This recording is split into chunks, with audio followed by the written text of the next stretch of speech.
All right, it is Cinco de Mayo, and what better way to celebrate than with some delicious tacos? And here with her favorite recipe is Fox News contributor. You know her, you love her, Rachel Campbell Duffy, and her daughter, Margarita Duffy. Margarita. We can't have tacos without a margarita, so I brought one.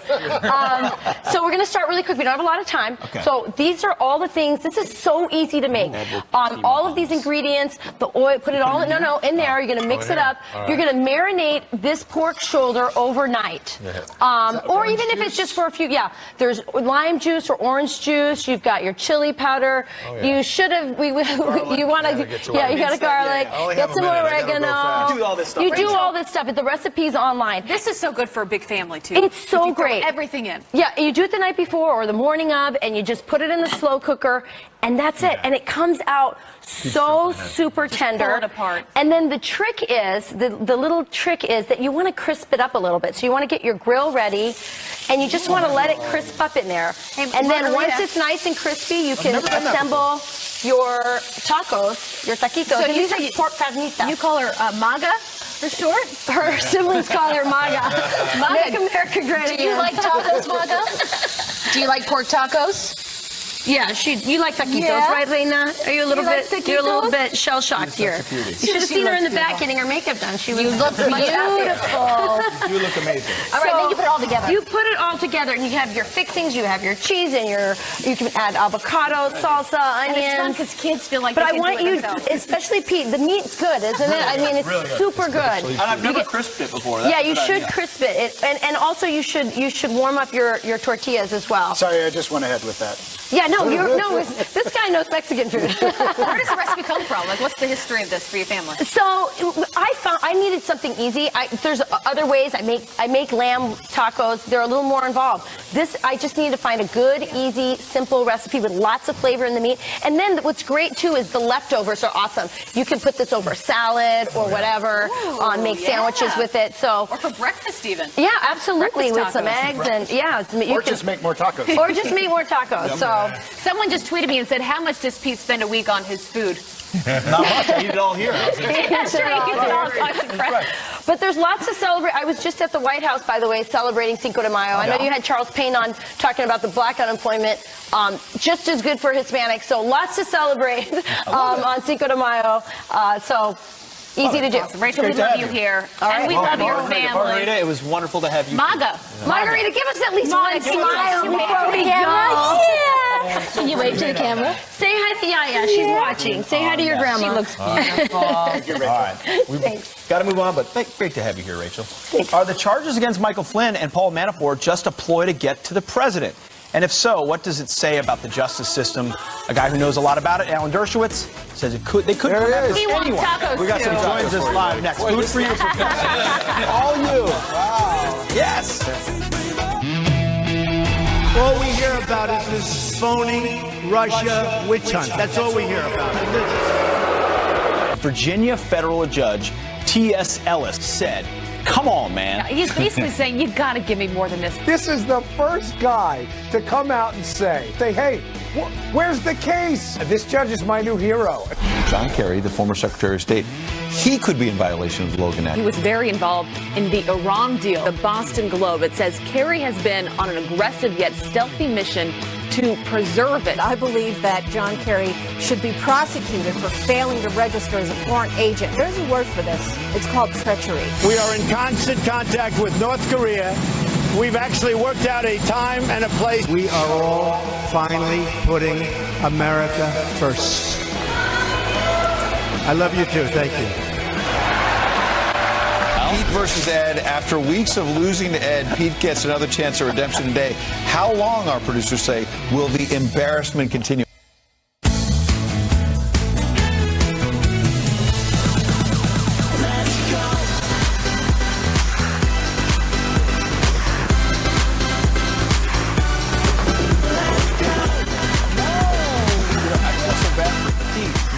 have Rachel's daughter play him so he could, would he beat her? I don't know. She's looking pretty good. She probably would, Ed. So this game is called rollerball. Thanks, Abby. Is that right? I've been studying it.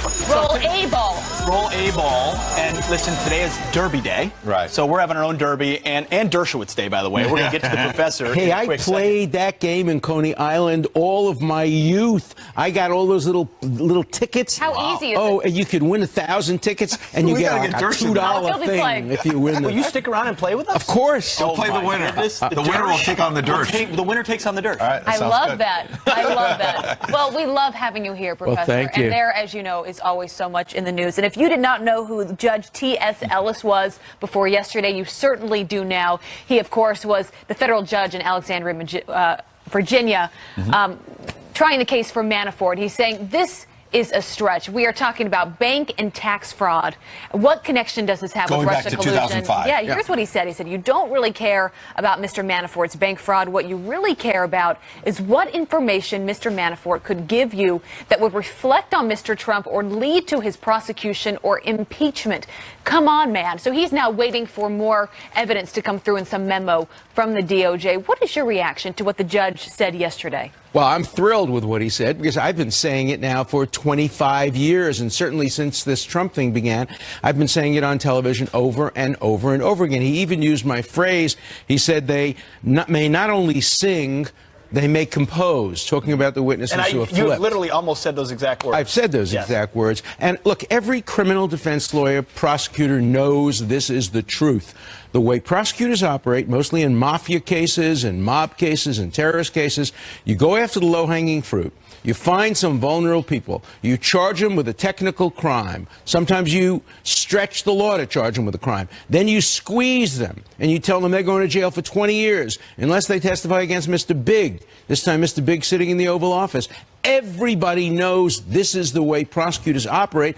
I've been saying it over and over again. People have been calling me a liar, a conspiracy theorist, you name it. Finally, we get a judge who absolutely validates this and blows the whistle on the special counsel. How will it end, you think? Because he's saying, I will be the judge ultimately when I get that evidence. What do you think he'll come down? You know, you never know. He didn't rule, and it's certainly possible all he'll do is say this raises serious questions, but it's not enough to throw out the indictment. It will depend on what the special prosecutor can produce. It really is a stretch to go back 2005. Talk about conspiracy theories. These guys must have been planning this for the last 18 years, and they were going to get money from the bank in order to, you know, it's such a stretch. So the judge is pointing out that it looks like the special counsel is way outside its scope. Yeah. Where's Rod Rosenstein at this point, the guy who's supposed to be making sure that Bob Mueller plays within his mandate? Well, first of all, he should be recused because he is the key witness in this case as to why the president fired Comey.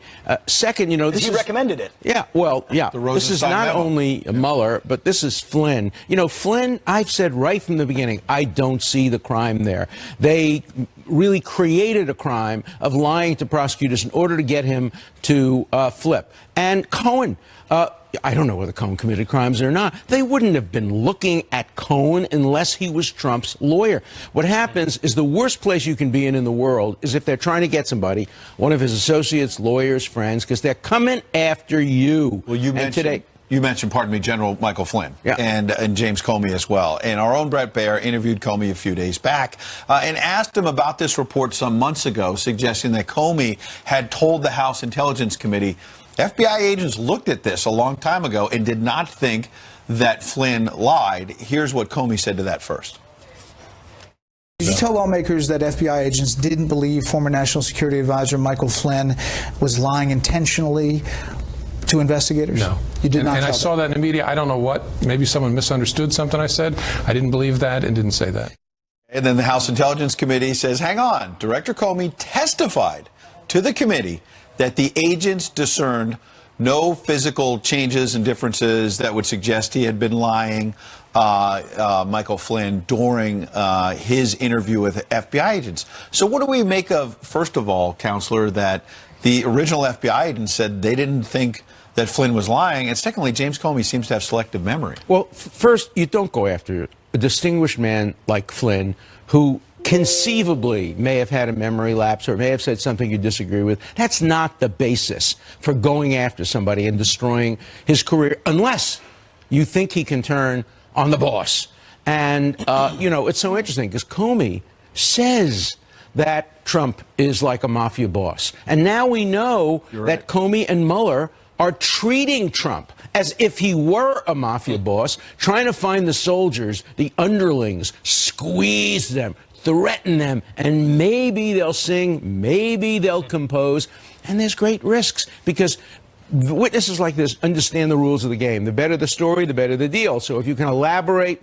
And Flynn hasn't said anything to implicate the president. Well, we don't know. We don't know. Not yet. We don't know. We don't know. And, when you get somebody and you threaten his children, which is what they did with Flynn, I've had cases where they threatened wives. I had cases where they threatened a young man who was just about to graduate Columbia Law School unless his father flipped on witnesses. This is a common tactic, and Americans ought to know that. We ought to be concerned about it, and every civil libertarian should be speaking out about this. But civil libertarians have become fair-weather civil libertarians. They're civil libertarians when they want to protect their candidate. If this were Hillary Clinton, you can imagine what the ACLU would be doing, jumping up and down. But it's Trump, and so the ACLU is missing in action. It's a great point. So some people like you who understand the process have been saying things before everybody else. The rest of us learn from reports. So that House Intel Committee reveals more that James Comey may have misrepresented his position. Now we're anticipating, waiting for this Michael Horowitz DOJ Inspector General report.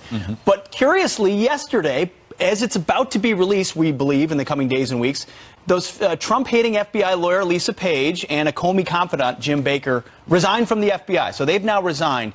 Do you think it's because they're worried about what may be in that report? Well, I think everybody is now worried about what honest investigators will find. Look, as you know, I called from the beginning for a nonpartisan, independent investigation of the whole connection between Russia and the United States. And you really have to be worried if you've done something wrong when nonpartisan investigators look after you. If it's partisan investigators, if it's people who want to get people, you just have to pick the right side. If you pick the right side, you're safe. If you pick the wrong side, you're in real trouble. Is the president right now in more of a position of strength, or do you think he still has things that he should be concerned about? He has things he should be concerned about, and he's also in a position of strength, both. He has to make the hardest decision of his presidency right now, whether to testify or cooperate with the special counsel.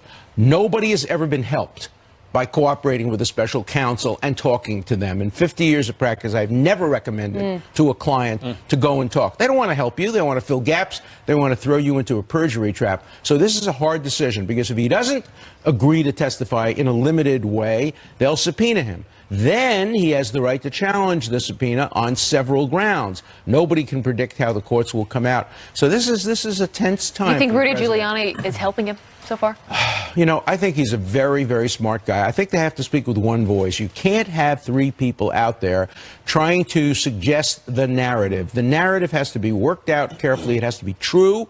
It has to be supported by the evidence. And then one voice, preferably in writing, not off the cuff, should explain what actually happened. I think if the president had explained what happened clearly, without ambiguity, right from the beginning, he'd be in better shape than, well, this happened, that happened. It's a problem. Thank you for that transition. You talk about one voice. Usually America on the world stage in foreign policy is supposed to have one voice. But we're learning today from the Boston Globe in an article that John Kerry, the former Secretary of State under Barack Obama, has been, as they say in the article, on an aggressive yet stealthy mission to preserve the deal, the Iran deal, using his deep list of contacts gleaned during his time as the top U.S. diplomat to try to apply pressure on the Trump administration from the outside. Doesn't sound like one voice. He's going back channel to undermine this president. Well, John's a friend of mine. I've known him for a long, long time. But remember how this investigation against Trump begins. It begins by the theory that people in the Trump campaign may be violating the Logan Act by going and speaking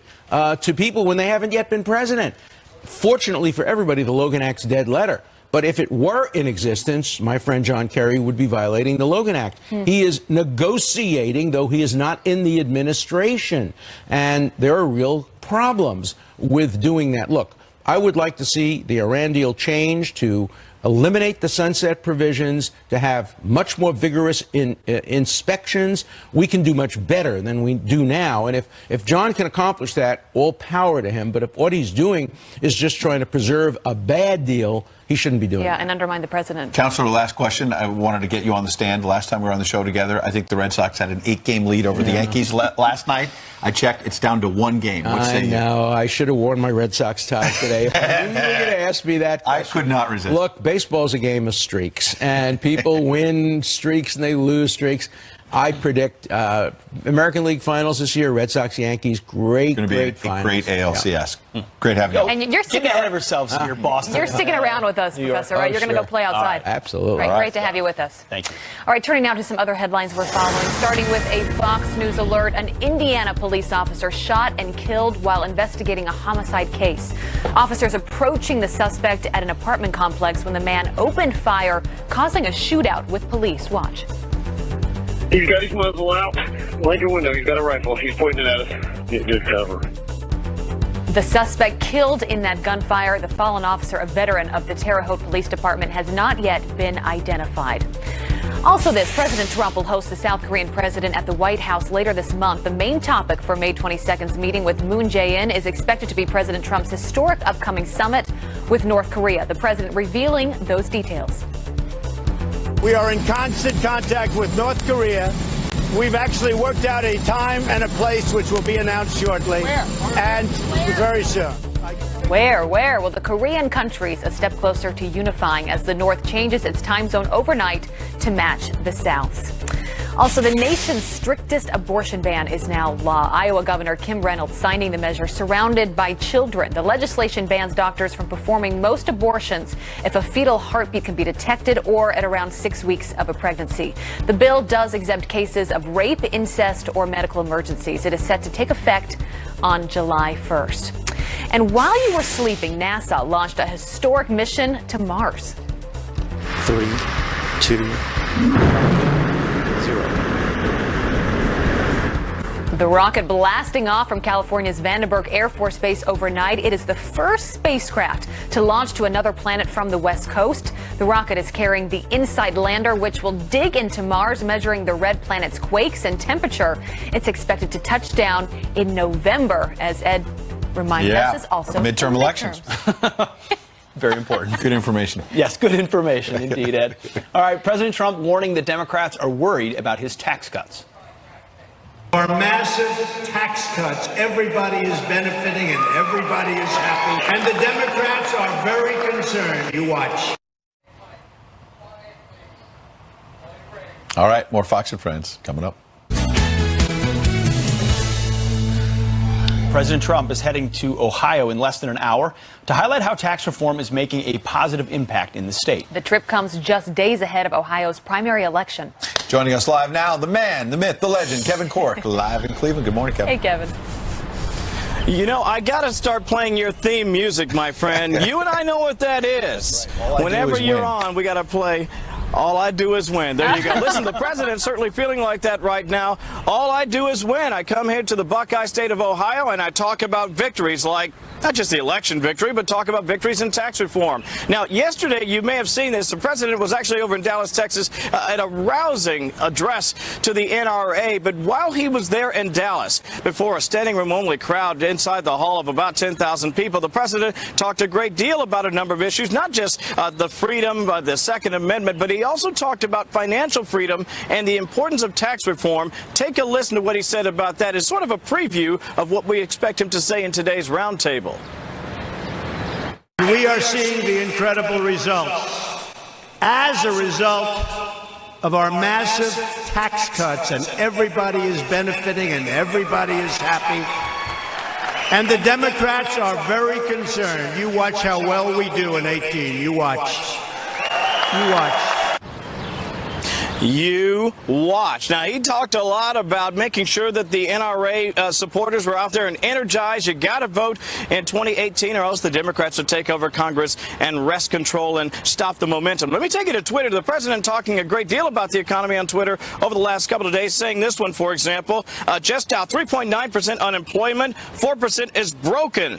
In the meantime, witch hunt. Or how about this one? Because jobs in the U.S. are doing so well, Americans receiving unemployment aid is the lowest since 1973, and indeed that is great for all Americans. Now we expect the president to speak actually not far from where I'm standing. Of course, we'll have live coverage for you, but for now, guys, back to you in the cool studio in New York. All he does is win. Kevin, no matter what. Kevin, thank you so much. That's it, Is that your baby. theme song, Ed? Kevin and I have this thing when we worked together at the White House. When I'd show up for work, he'd start playing that song because he knew I liked it. All I do is win. And we would kind of dance. I don't know. It's kind of a long Dance? song. It's a little stretch. Let's see the dance. What dance? No. Wait. Great song. I can't even right I'm going now. to take it back from Ed today, though. This is going to inspire We'll me. see. We'll see. Stick around. Stick around. Stay tuned. There's a horse race on the plaza without horses. Between these two. But it's going to be fun. A free speech report from the University of California, Berkeley blames conservatives for these anti-free speech riots. That's not a misread. That's true. Next, we have the executive vice president of the UC Berkeley College Republicans here to respond to that report. Plus, our own Janice Dean is live at Churchill Downs, and it wouldn't be a Kentucky Derby without a mint julep. She is getting a fancy one this morning. One net costs, oh yeah, $1,000. Is it worth it? Oh, yeah. Every drop. We got too many gangsters doing it. Good morning again. Some quick headlines. Former President George H.W. Bush is released from the hospital. Good news. A Bush family spokesperson tweeting he was discharged from Methodist Hospital after treatment for an infection. His doctors report he's doing well and is happy to return home. We're happy as well. He was hospitalized one day after laying his wife to rest. Are skeptical of these speakers' commitment to anything other than the pursuit of wealth and fame through the investigation of instigation of anger, fear, and vengefulness in their hard-right constituency. Well, our next guest was locked in a building during one of those riots, and he organized the Ben Shapiro and Ann Coulter speeches on campus. Campus Reform correspondent and executive vice president of UC Berkeley College Republicans, Bradley Devlin, joins us this morning. Bradley, thank you for joining us. So as a member of the College Republicans who invited folks like Ben Shapiro and Ann Coulter to campus, you're part of just a giant conspiracy to make the university look bad. They didn't do it to themselves.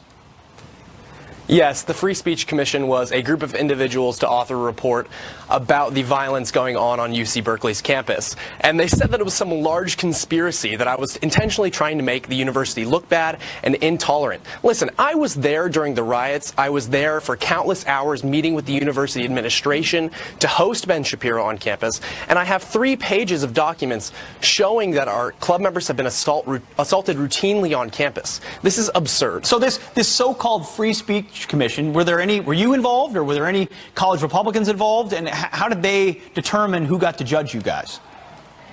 They completely neglected my emails and my requests to have a member of the Berkeley College Republicans represented on this Free Speech Commission, because we knew that the university would label us alt-right and spread this misinformation. I mean, look at the cited sources. CNN, BuzzFeed, these are all mainstream media that is fake news, and they don't do their due diligence to talk to the Berkeley College Republicans about the facts. Wait, so how does it work here? So you have a speaker, you invite him to campus.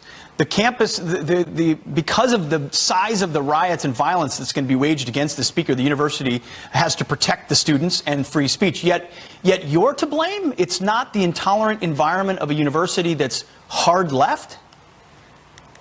You're absolutely right. I mean, we go into countless hours of security meetings to make sure that our guests are safe. And listen, we're not asking for special treatment. We're asking for equal treatment. We're making sure that our constitutional rights are upheld. It's their obligation to make sure that our rights are protected. And that's why we have a lawsuit moving forward with the Young America's Foundation against the University of California, Berkeley, because they've refused to secure our rights on campus. Well, Bradley, what happens when a Marxist or a socialist or a member of Antifa speaks? Are there conservative riots that require police? Absolutely not. Conservatives are not there to commit violence. They are there to civilly disagree. And that's why organizations like the Berkeley College Republicans are so important. They are exposing liberal students to an idea and to principles that they have never heard before. It is completely a foreign concept to them because they are just completely indoctrinated by the leftist administration that's spineless in making sure that conservative values are upheld on campus. Bradley, briefly, how many conservative professors at Berkeley? I know of 2.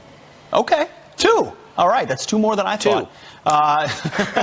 Sorry, hey, you didn't think you were going to go to college and be at the forefront of free speech and ideological warfare, but here you are. Thanks for bringing us the ground truth this morning, and keep bringing those speakers to campus. Devin, thank you very much. Or Bradley Devlin, thank you. All right, well, coming up, some Democrats have been calling for President Trump's impeachment since day one, but Congressman Adam Schiff is sending them a message. Don't take the bait. But hasn't he been doing that from the beginning? Plus, Janice is still live at Churchill Downs for the Kentucky Derby, and she's getting a taste of a very expensive mint julep. Janice. We are going to eat, drink, and be merry with Tim Laird and Elizabeth McCall when we come back. Fox and Friends at the Kentucky Derby. Don't miss a moment. Stay with us.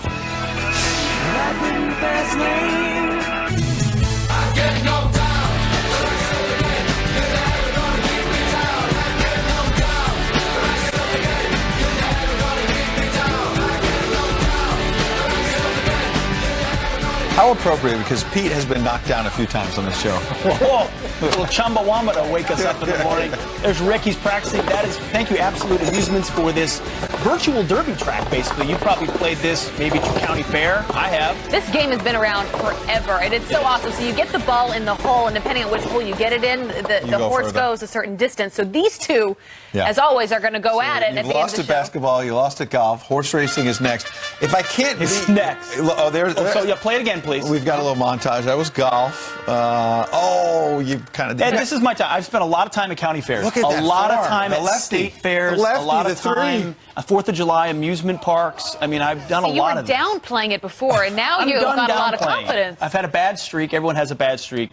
I've got an image in my head, though, of Kevin Cork and Ed Henry dancing. All right, can we get a clock, by the way, on our screen? Because we are 20 minutes away. 20 minutes away from the latest competition. This is big. The heat is on, and we are also counting down to the fastest 2 minutes in sports. And while the horses are getting ready for the race today, so is our own Janice Dean. She joins us live from Churchill Downs with a $1,000 mint. Woo-hoo! Janice.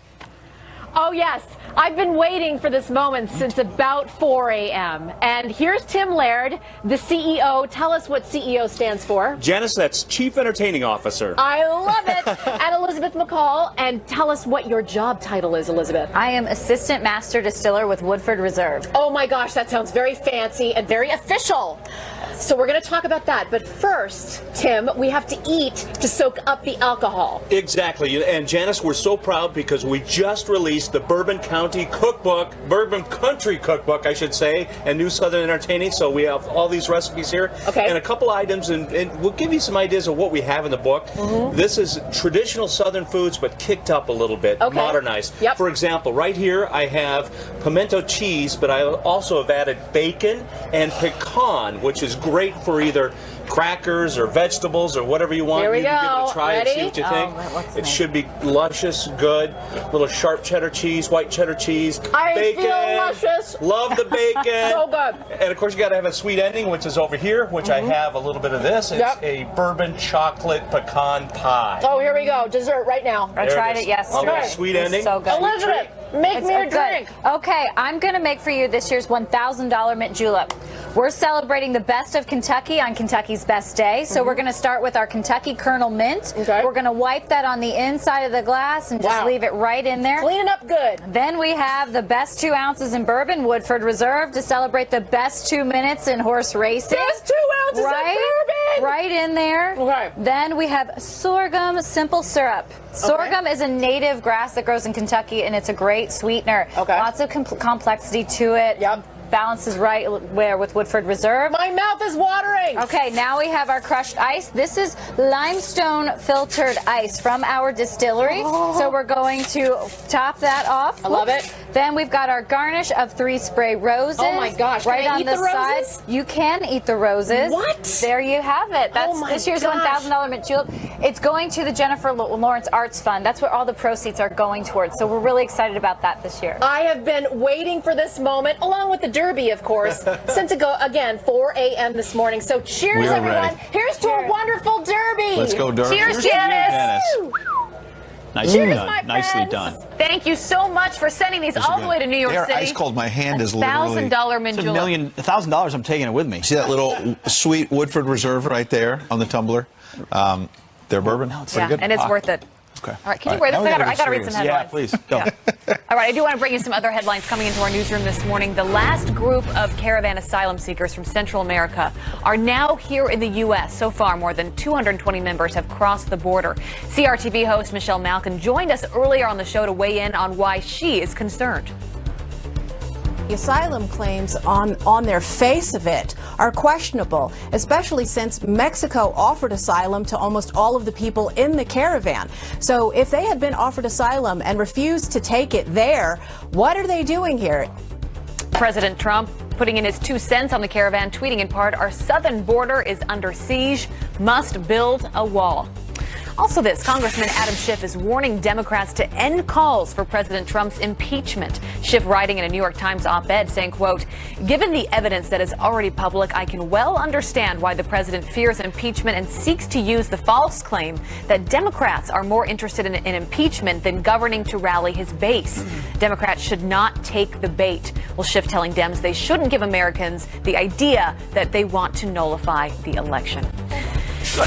And injecting illegal drugs near classrooms. New York City Mayor Bill de Blasio sparking outrage among parents after revealing his plan to open 4 drug injection centers near city schools. He says it gives addicts a safe place to do heroin amid the nation's opioid crisis. The sites will first open as a 1-year pilot program at already existing needle exchange centers.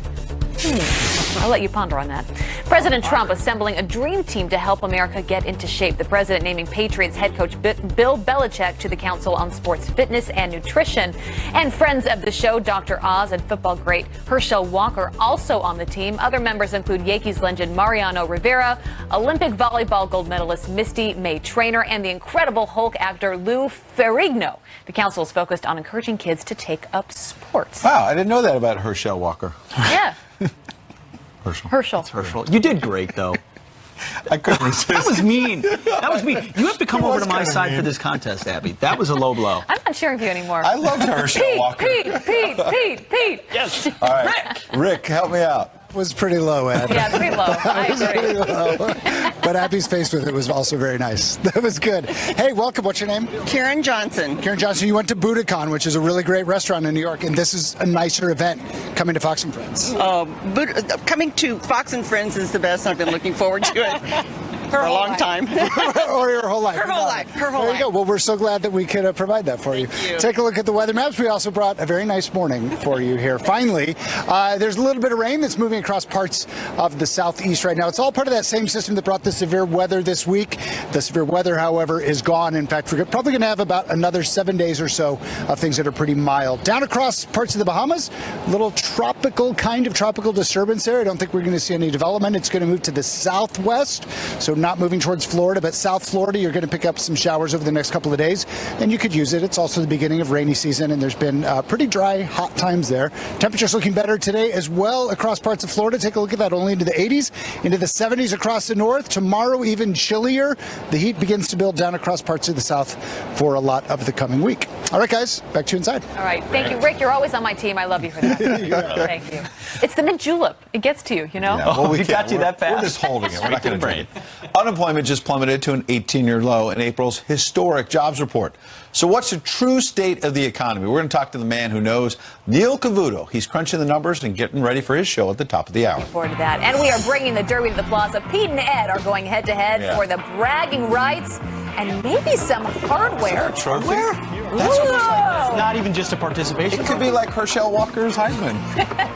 You're so mean. I got 3.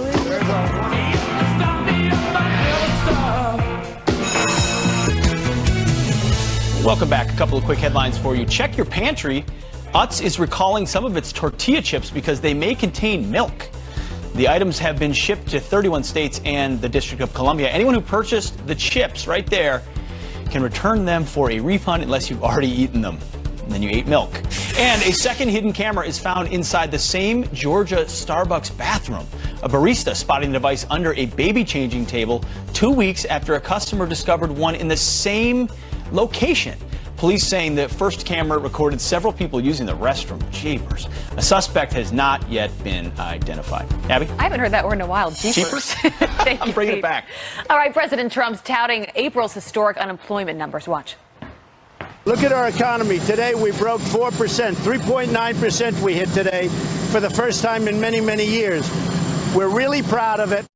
With April's jobless claims dropping below 4% for the first time in 18 years, what does this say about the true state of the economy? Here to weigh in, Neil Cavuto, the host of Cavuto Live, which airs, of course, after our show at 10 a.m. Neil, always good to have you with us. Same here. Happy birthday. Oh, thank you. I really appreciate that. So you are the best person to ask about this. Overall, what is your assessment of how the economy's doing?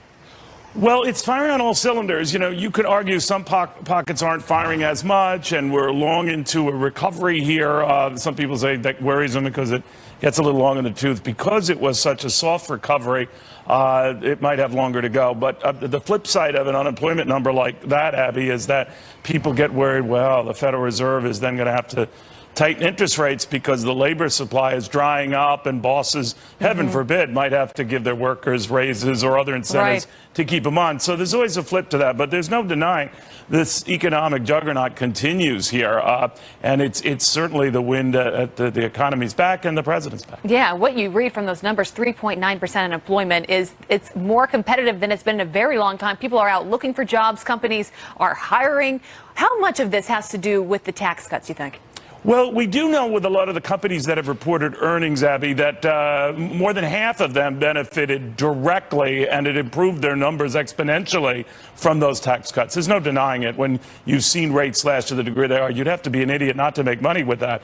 Now, the question going forward is you maintaining that momentum. I tend to look at companies' revenues, in other words, their sales, that sometimes are apart from what you get from tax cuts, and those have been strong as well. And a lot of people point there to the cutback in regulations that's provided a good environment for these companies here. But the tax cuts certainly have been very, very beneficial. In fact, where the president's going today in Cleveland, a lot of those companies have been sharing the loot with their workers, including one big one in the Cleveland area that handed out $500 bonuses. So some of that bounty is sort of being spread. Yeah, and the big question everyone's asking, who deserves the credit for the economy? Valerie Jarrett, if you listen to her, she says this actually goes to Barack Obama under the policies that he made during those years. What do you say?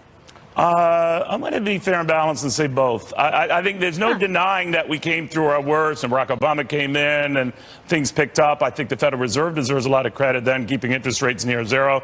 This president kept it going with a slashing of regulations. I cannot stress enough how beneficial that was to corporate America and how much it saved them money-wise. And he continued it with the tax cuts. So I'm going to sort of duck out on that one and just say that I think both deserve credit. Yeah. We need more of that, Neil. So you've got a big show coming up. One person who will be a great perspective, former governor of New Mexico, Bill Richardson. He will have a lot to say, I'm sure, about the border and even North Korea. Yeah, you remember he was part of that team that was negotiating the last big talk with the North Koreans, and the feeling seems to be that you have to watch them very closely. They might say one thing, do quite another. We've never advanced to the stage we're advancing now ahead of these talks, but he could be an interesting read on that. I'm also going to have a guy in New Jersey, Abby, who is challenging the Democratic governor on this surtax for millionaires. The thing is that he is the Senate president and he's a Democrat. He is afraid that you do that kind of stuff, you're going to chase people out of the Garden State. So it's going to be a jam-packed 2 hours. That'll be great. And Tom Price as well, former You HHS got it. secretary. You got It's going to be a great show, Neil. Always good to see you. All right, same here, Abby. Be Have well. a great Saturday. You too. All right, well, after months of losing to Ed, Pete finally has a chance at redemption. They are practicing for the big face-off. It is a face-off you do not want to miss, and there is even possibly a trophy ball. Yep, there we go. Look at number 8. Lucky number 8 all the way. Come on. Come on. Oh, this is hard.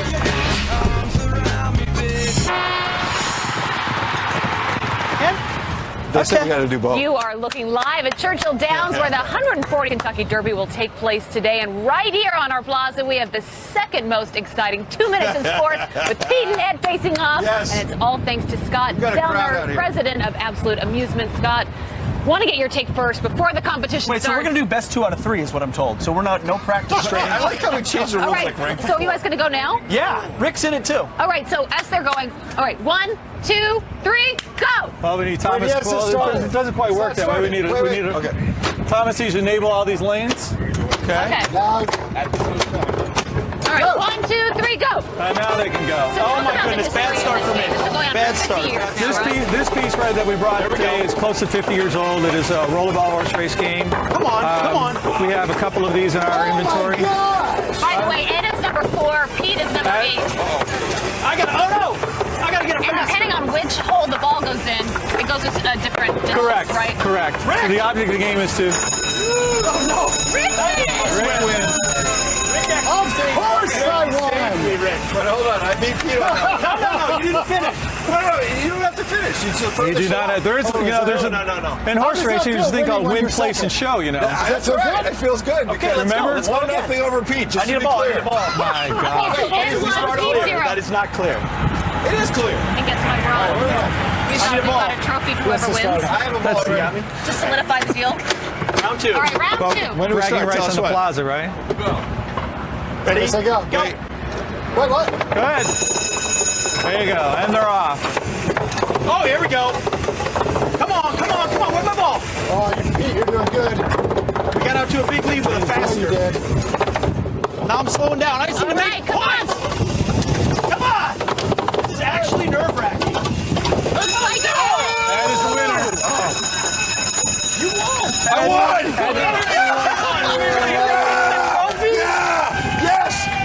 Why does he get a trophy? Hey, wait. We do have another trophy. It's smaller. It's called a participation trophy. I'm buying it.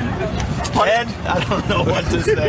America, I'm sorry. There's supposed to be a third. Hang on, I have a speech. I'm actually contesting this. We didn't need a because third there was supposed game to be a because it was third 2 game. out of 3 and you But lost you didn't both. win the first one. Rick won the first one. I know, but this was me against you. This is We're gonna get contested. Rick to No, this. I want a special counsel for this. And I want an investigation. That could take years, Pete. Scott Zellner of Absolute Amusements, thank you. Our I pleasure. thank you on behalf of a grateful nation. Actually, for first time, it was pretty terrible. But no, they actually did quite well. Thank you very much. Also, thanks to Teleflora for the roses in our run for the roses this morning. But I got the roses, baby! That's it. Does that even feel good to have that It trophy? feels amazing. Pete, He didn't win. He didn't Pete, win. you want to feel it? Just no, I don't want to touch it. I want it. And you gotta kiss it. You know what I mean? There you go.